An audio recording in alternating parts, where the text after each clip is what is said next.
चक्कर बहुत खतरनाक है, ठीक है। And in the last video we were done with what, we did not do depreciation के कॉजेज कर लिए थे। अब तो मेन गेम है।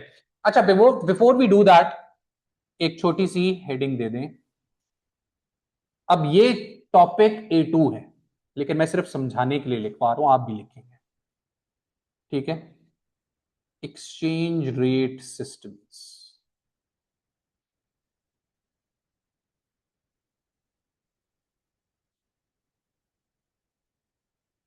Exchange rate systems. तीन तरह के एक्सचेंज रेट सिस्टम्स हैं दुनिया में। First one is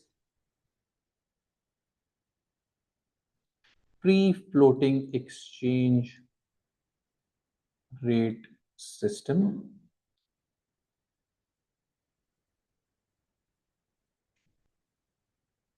In this system,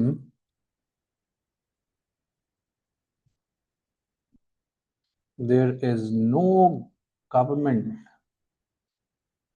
intervention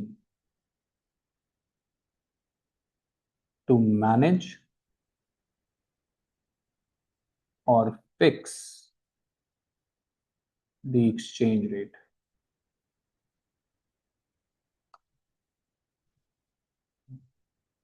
Market forces of demand and supply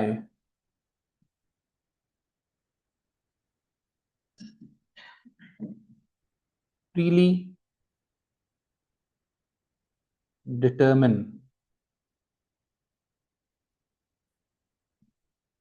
the exchange rate. Market forces of demand and supply freely determine the exchange rate. दूसरा system लिखें, फिर तीनों को मैं इकट्ठे बताता हूं। दूसरा है fixed slash pegged exchange rate system. No need to define it. Number 3, managed exchange rate system. ये आ गया। अच्छा, अभी अब गेम को समझें। एज आई टोल्ड यू 2023 में ये चैप्टर मैसिव चेंज के थ्रू गुजरा है। ये है आपका AS। Free floating exchange rate system is a system in which there is no government intervention. Market forces demand and supply determine कर रही है। एक्सचेंज रेट ऊपर जा रहा है, नीचे जा रहा है, डिमांड सप्लाई जो कर रही है वो हो रहा है। They don't manage it, they don't try to stop it like Pakistan is doing, and mostly the countries are doing it, like Japan does it. येन इतना सस्ता क्यों है? क्योंकि वो जानबूझ के उसको फिक्स कर रहे हैं, नीचे सस्ता रख रहे हैं, ठीक है। उससे फायदा क्या है वो भी देखते हैं। ये सिस्टम AS के अंदर है, ये हमने पढ़ा है, free floating exchange rate system. From day one जो हम पढ़ रहे हैं, फैक्टर्स अफेक्टिंग डिमांड सप्लाई, वो सब क्या है? That is all free floating exchange rate system जी। Exchange rate system, exchange rate pegged, PEGGED, pegged।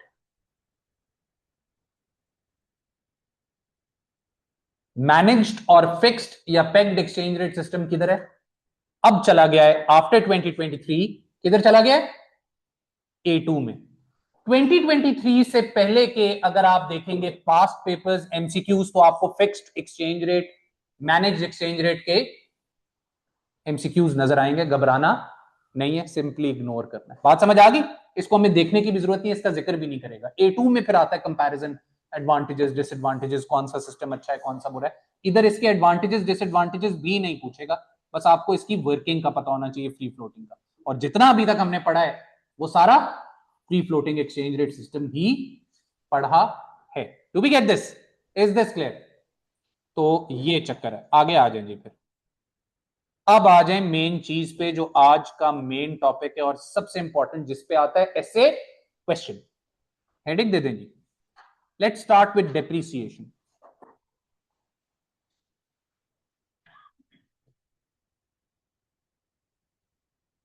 Consequences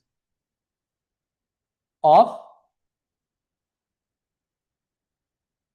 depreciation.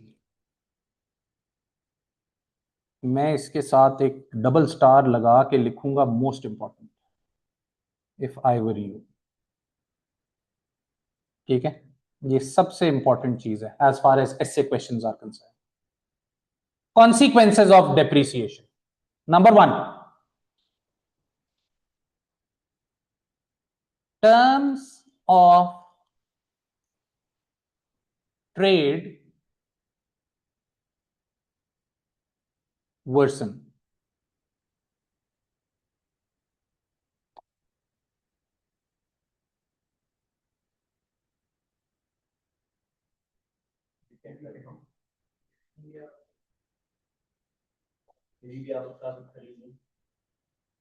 इधर से तो जाएगी नहीं, इधर से नहीं जाता है, इतनी थोड़ी है। ऑल्टो है कौन सी को, रोज रॉयस है। अच्छा जी, टर्म्स ऑफ ट्रेड, हमने भी टर्म्स ऑफ ट्रेड नहीं पढ़ा। आंखें बंद करके, दिमाग बंद करके सिर्फ ये लिख लें, क्या? व्हाट? Export prices. इसके बाद हमने टर्म्स ऑफ ट्रेड पढ़ना है। Export prices and import prices. हाँ जी, export prices fall, decrease, become cheaper. A better word is, जो वो मार्क्सिंग में यूज करता है, बिकम कंपेटिटिव। ठीक है, बिकम मोर कंपेटिटिव या gain competitiveness. And import prices increase, rise. ऐसा बंदा जिसको ये ना समझ आया हो, करेंसी डेप्रिशिएट करती है तो बाहर की चीजें हमें महंगी पड़ती हैं। 5 years back, let's suppose you used to eat a chocolate that was for $1. 5 years back 100 रुपए का था डॉलर। कितने की पड़ रही थी आपको वो चॉकलेट?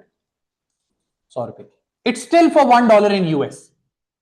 आज 200% डेप्रिसिएशन के बाद आज आपको वही चॉकलेट कितने की पड़ती है? कितने का डॉलर आज? 280। पाकिस्तानी करेंसी डेप्रिशिएट की, आपको बाहर की चीजें महंगी लगनी शुरू होगी। Import prices increase, as simple as that. और गोरे को आपकी चीजें सस्ती लगनी शुरू होगी, because $1 used to buy 100 rupees, now that same $1 is now buying 280 rupees.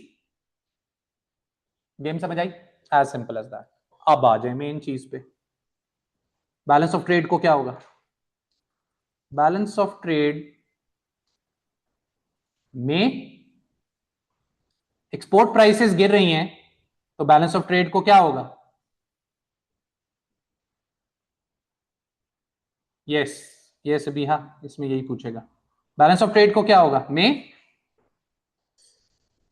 Improve. आ जाए जी, डेप्रीसिएशन हो गई। What happens to export prices? Export prices fall, import prices rise.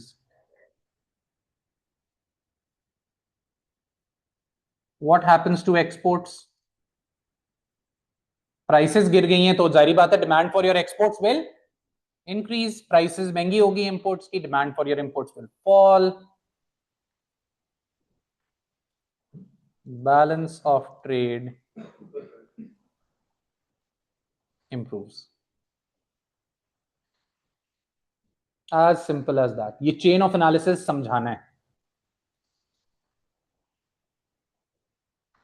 Whether balance of trade will improve due to depreciation depends on the following.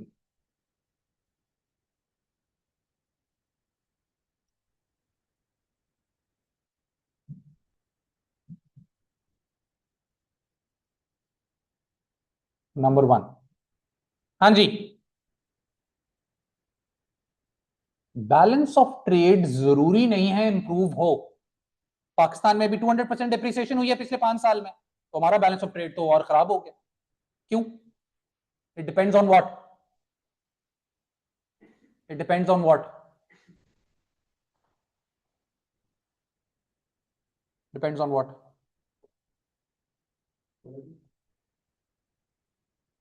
Elasticity of exports पे भी और import volume पे भी depend करता है। PD of हाँ।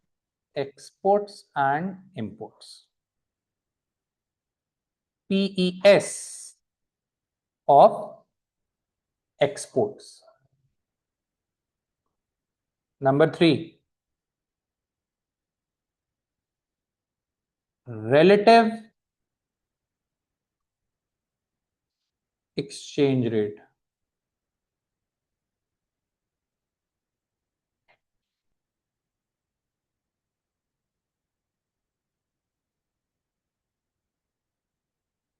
Relative inflation. A2 में जाएंगे तो और भी बहुत सारी चीजें। बेसिकली ये जो पीडी है ये भी A2 का कॉन्सेप्ट है, लेकिन ये एएस में मांगता है। इसको बेसिकली मार्शल लर्नर कंडीशन कहते हैं, लेकिन हम नाम नहीं लेने की जरूरत, आपको सिर्फ पीडी याद रखना। बात को समझे, पीडी की बात हो रही है अब। ये सबने बना लिया। Now we are on the first point. ठीक है, अब बात हो रही है किसकी? पीडी की। लें जी, डेप्रीसिएशन हो गई। अच्छा, ये सबने लिख लिया। whenever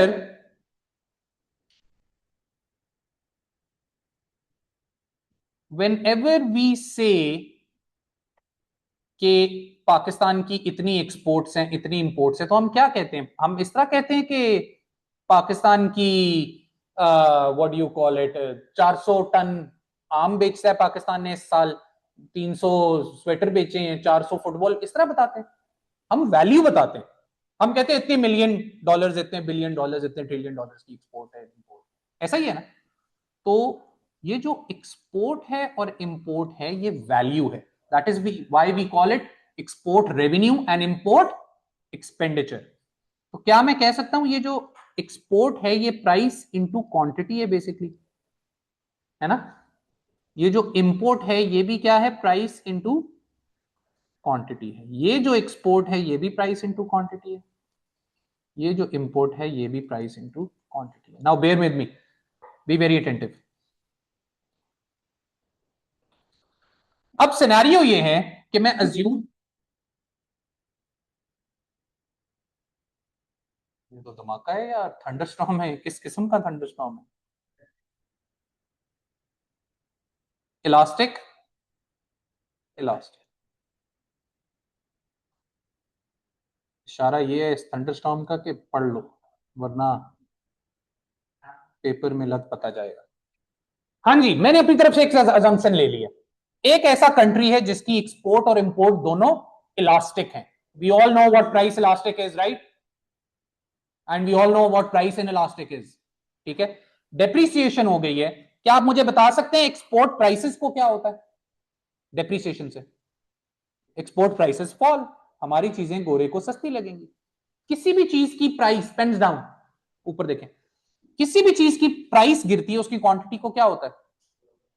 quantity increases, law of demand. ज्यादा से बढ़ेगी या कम से? क्यों?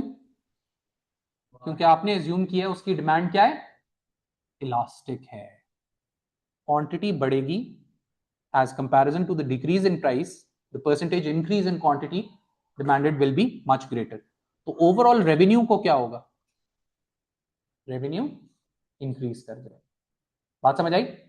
एक्सपोर्ट क्या होती है? Price into quantity. It was $10 into 10 units, so it was $100, right?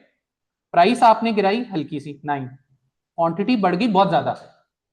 Price गिरी सिर्फ 10% से, क्वांटिटी बढ़ गई 50% से, क्या रिजल्ट निकलेगा? रेवेन्यू आपका इंक्रीज करके। Do we understand this?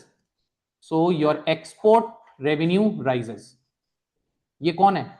ये है जापान, ये है चाइना, ये है साउथ कोरिया, जो कि क्या चीजें बना रहे हैं, इलास्टिक चीजें बना रहे हैं, टीवी बना रहे हैं। जब प्राइस गिरती है, गोरा कहता है वो एलसीडी ले लो, 10 कंटेनर ले लो, सस्ता हुआ है बहुत आजकल। ये है आईफोन, ये है टेक्नोलॉजी, ये है माइक्रोचिप्स। समझ आई? ये आप है। इधर भी, उधर भी मैंने प्राइस गिराई है, इधर भी प्राइस गिरी है, डिप्रिसिएशन हुई है, लेट्स सपोज उतनी। प्राइस गिरेगी तो क्वांटिटी बढ़ेगी, लॉ ऑफ डिमांड तो होगा, क्वांटिटी बढ़ेगी, बढ़ा दूं। लेकिन एक मसला क्या, इनलास्टिक है। क्यों? क्योंकि आप बेच रहे हैं शान चाट मसाला, आप बेच रहे हैं आम, आप बेच रहे हैं किन्नू, आप बेच रहे हैं ड्राई फ्रूट। गोरा अब कहेगा ओ यस पक, अब मैं आम खाऊंगा, अब मैं 4 आम खाता था पहले सीजन में, अब मैं 400 खाऊंगा, कहता है ये कोई? आप बेच रहे हैं थर्ड क्लास जराबें और बनियाने, फुटबॉल, तो अब गोरा कहेगा अब मैं खरीदूंगा ट्रिपल 10 बनियाने खरीदूंगा, 10 शॉर्ट्स खरीदूंगा, 10 सॉक्स खरीदूंगा, करेगा? आपकी सारी चीजें इनलास्टिक हैं। What happened? गिरने वाली चीज ज्यादा है, बढ़ने वाली चीज कम है। What happened? Your export revenue fail. बढ़ने के बजाय आपका एक्सपोर्ट रेवेन्यू उल्टा गिर गया। बात समझ आई? आ जाए। इंपोर्ट प्राइसेस को क्या होता है? इंपोर्ट प्राइसेस बढ़ गई, उन्होंने बाहर से लग्जरी आइटम्स मंगवाना बंद कर दी, क्वांटिटी गिरी बहुत ज्यादा, ओवरऑल इंपोर्ट रेवेन्यू फेल। आई बात समझ में? जी, इधर भी वही हुआ, इंपोर्ट प्राइसेस बढ़ गई, क्वांटिटी फेल, लेकिन बहुत थोड़ी सी। क्यों? आपने इंपोर्ट क्यों नहीं कम की? क्योंकि आपकी मेजर इंपोर्ट क्या है? ऑयल। उसके बगैर आपका गुजारा ही नहीं है, और उसी ऑयल से आप इलेक्ट्रिसिटी बना रहे हैं। आपका इंपोर्ट एक्सपेंडिचर गिरने के बजाय बढ़ गया, और उल्टा एक और काम हो गया, आपको अब लोन भी ज्यादा देना पड़ेगा, वो आगे लिखेंगे।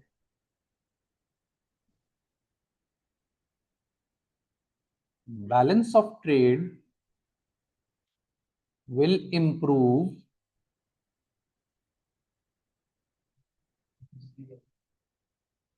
लिखें due to depreciation, due to depreciation balance of trade will improve only if PD of exports and imports is elastic. Due to depreciation, balance of trade will worsen if PD of X&M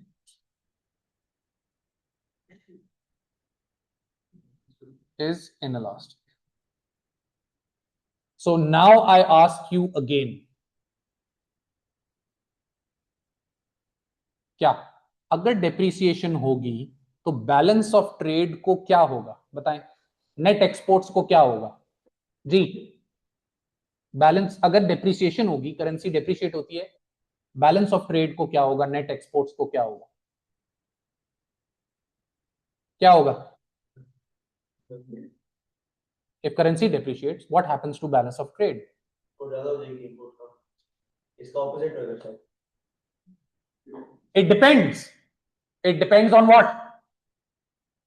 it depends on price elasticity of demand of your exports and imports. अगर elastic है तो improve करेगा, अगर in elastic है तो उल्टा version हो जाएगा। Simple as that. तो ये आप एनालिसिस में भी लिख सकते हैं, फायदे में भी नुकसान में भी डेप्रिसिएशन के, और ये आप इवैल्यूएशन में भी इसको ला सकते हैं। ऊपर आप नॉर्मल बात करें, ऊपर आप इलास्टिसिटी का जिक्र ही ना करें, ऊपर आप किसकी बात करेंगे? ये डेप्रिसिएशन हुई, एक्सपोर्ट प्राइसेस गिर गई, जिससे एक्सपोर्ट्स बढ़ जाएगी, बैलेंस ऑफ ट्रेड इंप्रूव हो जाएगा, और ये हो जाएगा। Do we understand this? जी, एम इज फॉर बिल्कुल नहीं बनाना, अगर पास नहीं होना तो नहीं बनाना, अगर होना है जाहिर बात है बनाना है, लेकिन अब बनाने का टाइम नहीं है, आप लेट आए, अब मैं आगे जा रहा हूँ। हम तो बैठे हुए हैं। ये अच्छा आपने नहीं बनाया, बना लें, चलें बना लें। Hurry up, hurry up, Hari. I will pause the हाँ जी, आई बात समझ में? तो अगला पॉइंट क्या है कि you might not be able to increase your supply even if your demand is elastic. तो ये भी एक रीजन है, ये भी एक इवैल्यूएशन का बड़ा जबरदस्त पॉइंट है। ठीक है, किधर लिखवा दूं, आगे लिखवा दूं? लिखें।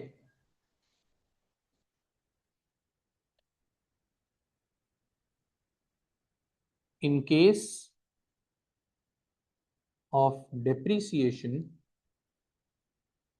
Balance of trade may not improve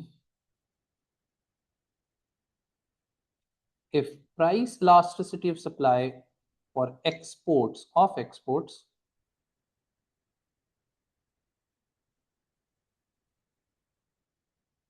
is inelastic. This means that exporters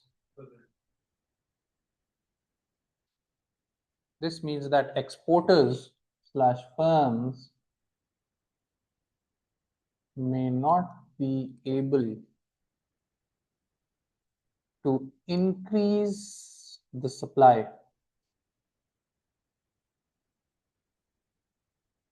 of the product if demand increases.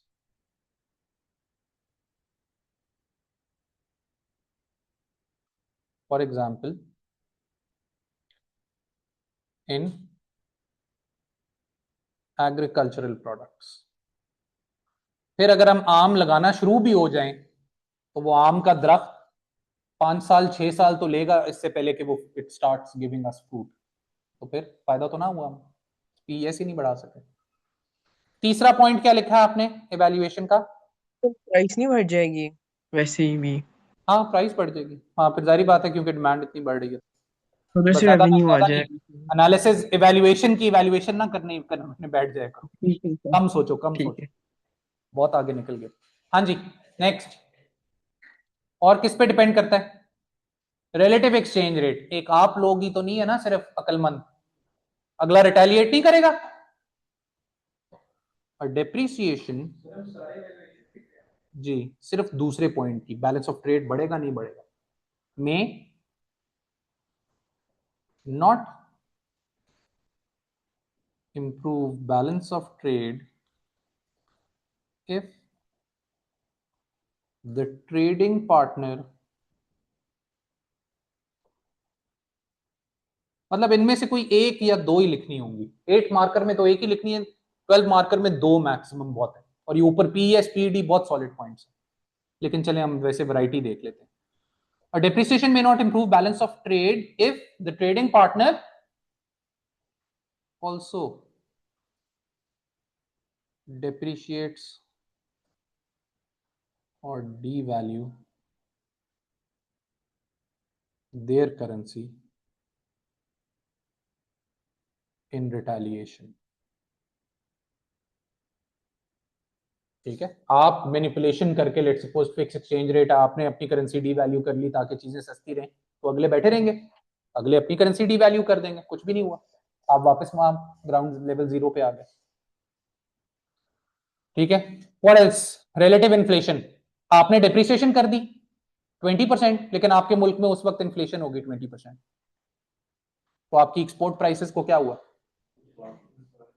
वापस बैलेंस ट्रेड कैंसिल ऑफ होगी, तो फायदा हुआ आपको? नहीं। हाँ, मतलब आपने 20% सस्ता कर लिया ना, इन्फ्लेशन होगी उस दौरान, बराबर हो, तो कोई फर्क ही नहीं पड़ा, बैलेंस ऑफ ट्रेड इंप्रूव नहीं हुआ। क्या ख्याल है, अच्छा ख्याल है, बुरा ख्याल है? अच्छा, हम कर क्या रहे हैं? We are doing consequences of depreciation. First was terms of trade worsens, in short export prices fall and import prices rise। terms of trade अभी हमने पढ़ना है। बैलेंस ऑफ ट्रेड इंप्रूव हो जाता है, लेकिन फिर हमने देखा कि जरूरी नहीं है, डिपेंड्स ऑन दीज 4 थिंग्स, और वो चारों चीजें हमने जरा डिटेल में लिख ली। तीसरा कॉन्सिक्वेंस किसका? डेप्रीसिएशन का। Depreciation on everything, on economy, on the economy. तो पहले हमने देखा बैलेंस ऑफ ट्रेड इंप्रूव भी हो सकता है, गिर भी सकता है, ज्यादा चांसेस इंप्रूव के। Depreciation may lead to inflation. Chain of analysis सबसे इंपॉर्टेंट है और इसी के नंबर है। डिप्रिसिएशन होगी, क्या हुआ? एक्सपोर्ट प्राइसेस को क्या हुआ? गिर गई, इंपोर्ट प्राइसेस बढ़ गई। नॉर्मल रिस्पॉन्स हमारा क्या है? इलास्टिक अज्यूम करके हम क्या कहेंगे? बोलने की भी जरूरत नहीं है, बस आपने सिंपल बोलना है प्राइसेस गिर गई तो एक्सपोर्ट्स बढ़ गई, इंपोर्ट्स गिर गई, जिससे क्या हुआ? जिससे आपका बैलेंस ऑफ ट्रेड बढ़ गया। बैलेंस ऑफ ट्रेड बढ़ता है। बैलेंस ऑफ ट्रेड क्या होता है? X minus M. मुझे बता सकते हैं एडी का फॉर्मूला क्या है? C plus Sir, I plus G plus X minus M, holding this in this constant. X को क्या हुआ है? एम को क्या हुआ है? एडी को क्या होगा? और इसको हम क्या कहते हैं? What do we call it? AD बढ़ेगा तो कौन सी इन्फ्लेशन होगी?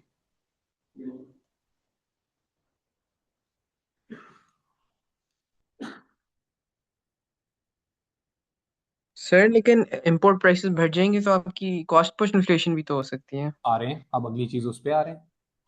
ये बात समझ आ गई सबको? तो डेप्रीसिएशन में lead to demand pull inflation. दोबारा आ जाए उसी पॉइंट में, क्या सीन है? Demand pull inflation increases. Depreciation Pakistan में भी कौन सी इन्फ्लेशन हुई है? 36% इन्फ्लेशन कोविड के बाद हमने की, 36 पे 24, फिर इस तरह 16। ये कौन सी इन्फ्लेशन? और अभी जो होने जा रही है ऑयल की वजह से, ईरान वॉर की वजह से, कौन सी इन्फ्लेशन है पाकिस्तान? कॉस्ट पुश इन्फ्लेशन है। डेप्रिसिएशन होगी, इंपोर्ट प्राइसेस बढ़ गई, आपने सिनेरियो खुद क्रिएट करना है। क्या? If a country imports raw materials, energy etcetera, तो क्या होगा?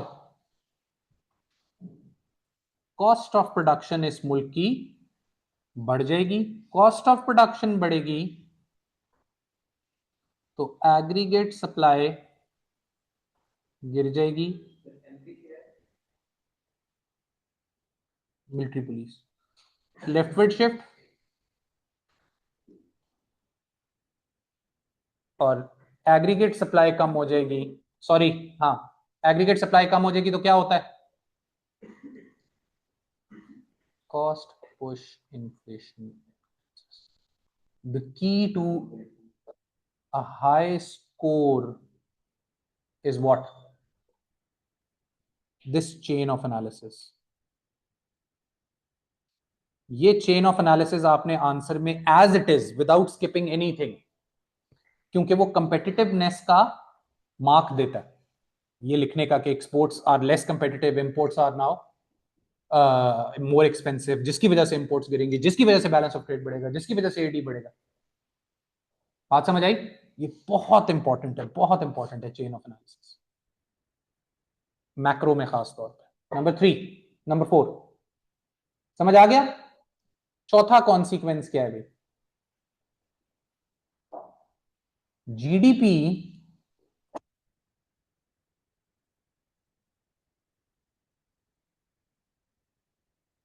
में इंक्रीज। जीडीपी एंड एम्प्लॉयमेंट एक में डाल लें?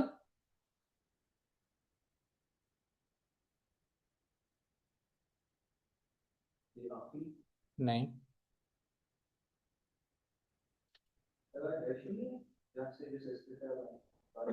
बहुत रश है, वो तो मैं बाय चांस आज जल्दी निकला है। चलाएं चलाएं चलाएं, दोबारा हुई।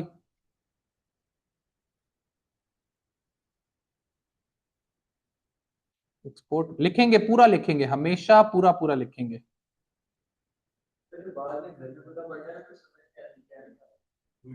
आपको अभी तक एमपी नहीं, एम नहीं पता चला, एक्स माइनस एम, इसके लिए टाइम पे आना पड़ता है ना।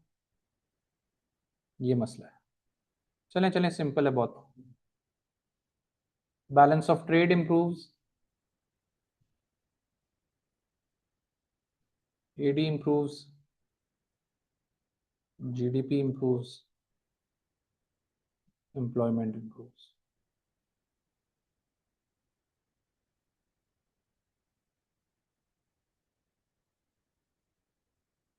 कैसा, बात समझ आई? Number 5,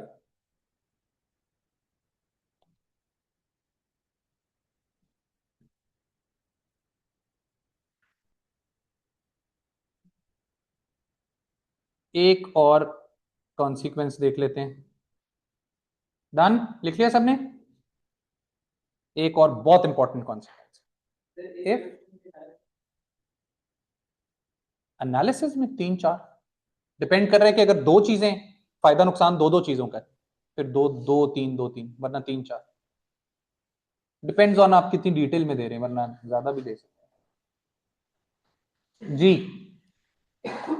due to depreciation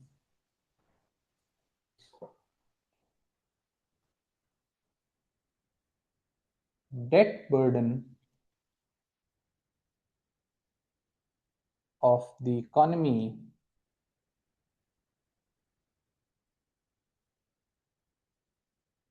may increase if it has acquired foreign debt। ये बात आपको समझ आई है? ये बात किसको नहीं समझ आई? लोन लिया हुआ आपने आईएमएफ से डॉलर्स में, वो वापस करना है डॉलर्स में। पहले आपको 100 रुपए दे के $1 मिल रहा था, $10 आपने टोटल लोन लिया, या बल्कि आपने $1 लोन लिया, ठीक है? $1 आपने आईएमएफ से उधार लिया था, फर्ज करें। तो 5 साल पहले अगर मैं वापस करता तो कितने करने पड़ते? 100 रुपए देने पड़ते। आज वो $1 का उधार उतारने के लिए कितने पैसे देने पड़े? 180, 280 का डॉलर। तो फिर फॉरेन डेट बढ़ गया कि नहीं बढ़ गया? डिप्रिसिएशन होती है तो आपका फॉरेन डेट उल्टा इंक्रीज कर जाता है। नंबर 6, ये भी एक कॉन्सिक्वेंस है। एक्सचेंज रेट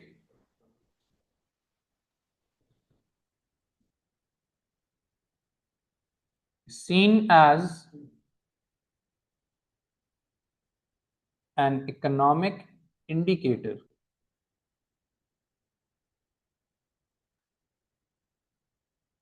hence depreciation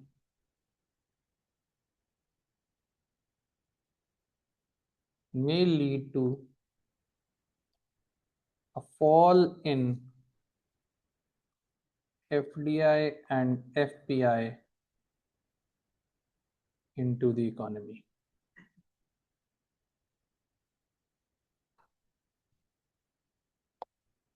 ये पॉइंट समझ आया? इज्जत भी तो होती है ना। जीडीपी देख रहे होते हैं, आपका एक्सचेंज रेट देख रहे होते हैं, दुनिया में वो देख रहे हैं आपका एक्सचेंज रेट गिरता चला जा रहा है, गिरता चला जा रहा है, गिरता चला जा रहा है। हालात आप, इसका ये मतलब है कि आपके मुल्क के हालात कुछ खास अच्छे नहीं है। दुनिया में पूरा मशहूर था कि हम बैंकक्रप्ट होने लगे 2018 2019 में, बड़ी मुश्किल से बचे आईएमएफ अगर हमें ना करता, ठीक है? तो फिर फॉरेन डायरेक्ट इन्वेस्टमेंट आएगी उस मुल्क में, फॉरेन पोर्टफोलियो इन्वेस्टमेंट आएगी उस मुल्क में। फिर डू वी अंडरस्टैंड दिस? ये बात समझ आ गई? What else? और क्या कॉन्सिक्वेंस है? एम्प्लॉयमेंट हो गया, ग्रोथ पे हो गया, इन्फ्लेशन पे हो गया, बैलेंस ऑफ ट्रेड पे हो गया। और बैलेंस ऑफ ट्रेड के अंदर इलास्टिक इनलास्टिक और पीएस पीडीपीएस बहुत इंपॉर्टेंट चीज है कि बढ़ भी सकता है, गिर भी सकता है डिप्रिसिएशन से। हाँ काफी, इसमें से कुछ 3 भी लिख दो बहुत है, 4 भी लिख दो बहुत। कैसा? Good show. समझ आई ये बात? ये बहुत इंपॉर्टेंट है, ठीक है? कॉन्सिक्वेंसेज ऑफ डेप्रिसिएशन बहुत इंपॉर्टेंट है। बस इसका क्वेश्चन, इसके फौरन बात कर लेते हैं, इसके 10 कर लेंगे, लेकिन या तो इसके अंदर कर लें या फिर एक दफा सिलेबस खत्म कर लें, क्योंकि 2 और चैप्टर रह गए हमारे। मैं तो कहता हूं एक दफा सिलेबस खत्म करके फिर उल्टा पेपर शुरू करते हैं। सर सिलेबस ही खत्म करते हैं। हाँ पहले सिलेबस खत्म करते हैं फिर, लेकिन इसके क्वेश्चंस देखेंगे जरूर। क्या हो गया, कहाँ जा रहे हैं? सर सिलेबस कब खत्म होगा? सिलेबस कब खत्म होगा, ये ऑलमोस्ट खत्म है। अप्रिसिएशन देखना है, वो इसका टोटल ऑपोजिट है। ठीक है, exchange rate balance of payment खत्म। एक कल का लेक्चर एक्सचेंज रेट पे जाएगा और परसों का एक्सचेंज रेट पे जाएगा। वेडनेसडे हो गया, फिर उसके बाद 2 दिन मुझे चाहिए उसके ऊपर, इंटरनेशनल ट्रेड के ऊपर। ठीक है, और 1 दिन चाहिए प्रोटेक्शनिज्म के ऊपर। चलें इस तरह कर लेते हैं। सैटरडे सैटरडे को हमारा सिलेबस खत्म है बाय हुक और by crook. Online sir class उसके बाद डिस्कस कर लें। सर आफ्टर द सिलेबस जब खत्म हो जाएगा फिर हम पास में प्रैक्टिस करेंगे। फिर हर रोज पास पेपर प्रैक्टिस।